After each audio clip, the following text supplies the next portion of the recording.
ఏమంటారు? మాట్లాడుతున్న అంశం ప్రజలు చూస్తున్న నేపథ్యంలో మరి ఇది వాళ్ళిద్దరి మధ్య గొడవకి దారి తీస్తుందా? రేపొద్దున మళ్ళీ సగం పూర్తయిన తర్వాత వీళ్ళు చేసే రచ్చ ఏమన్నా వేరే డైరెక్షన్ లో వెళ్తుందా?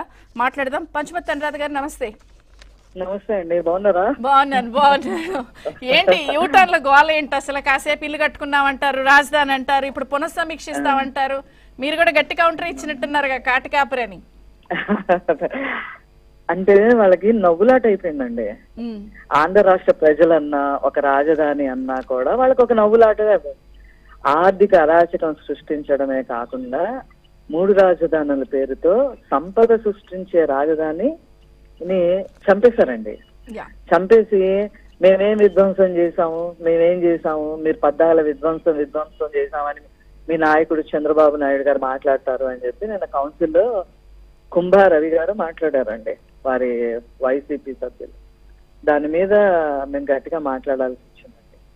వాళ్ళు అంతకు ముందు ప్రతిపక్షంలో ఉన్నప్పుడు చంద్రబాబు నాయుడు గారికి 33,000 ఎకరాలు 34,000 ఎకరాలు 29 గ్రామాల నుంచి రైతులు ఇచ్చినప్పుడు దానికి ఆశ్చర్యపోయి ఏం చేయాలో అర్థం కాక మనం గాని ఒప్పుకోకపోతే మనందరూ చీ కొడతారు అని చెప్పి ఆనాడు ఒప్పుకొని 30,000 ఎకరాలు ఏం కర్మ, ఇంకా ఎక్కువ తీసుకొని మరి రాజధాని కట్టండి అని ఆ రోజు అన్నారండి.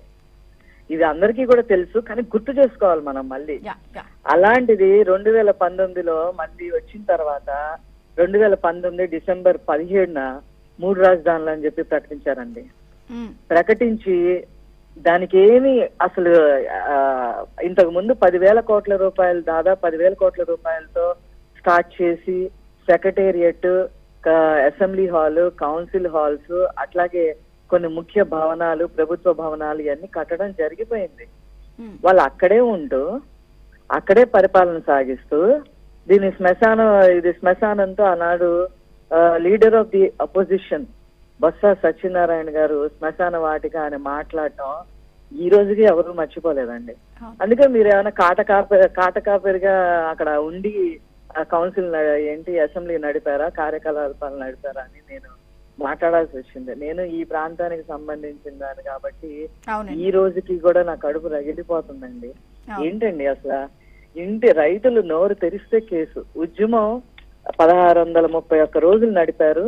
2 విడతలుగా 45 రోజులు 2 సార్లుగా పాదయాత్ర ఆంధ్ర రాష్ట్రం అంతా చేశారు. వాళ్ళని పడని పాటు లేదు.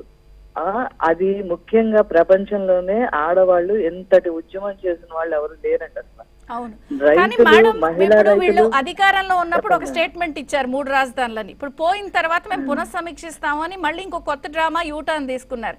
మీరు ఇప్పుడు తొలిదశ పనులు స్టార్ట్ అయ్యాయి కదా, ఒక కొంచెం సగం అయ్యి పూర్తయిపోయిన తర్వాత మళ్ళీ ఏదైనా కొత్త డ్రామాకి తెర తీస్తే మళ్ళీ ఒక రకమైన అలజడి, ఇబ్బంది వచ్చే అవకాశం ఉంది కదా. ఏపీ ప్రజలకు ఏం చెప్తారు? ఖచ్చితంగా ఏ అలజడి రాదు. రానున్న 20 ఏళ్ళు 30 ఏళ్ళు మేమే అధికారంలో ఉండబోతున్నాము.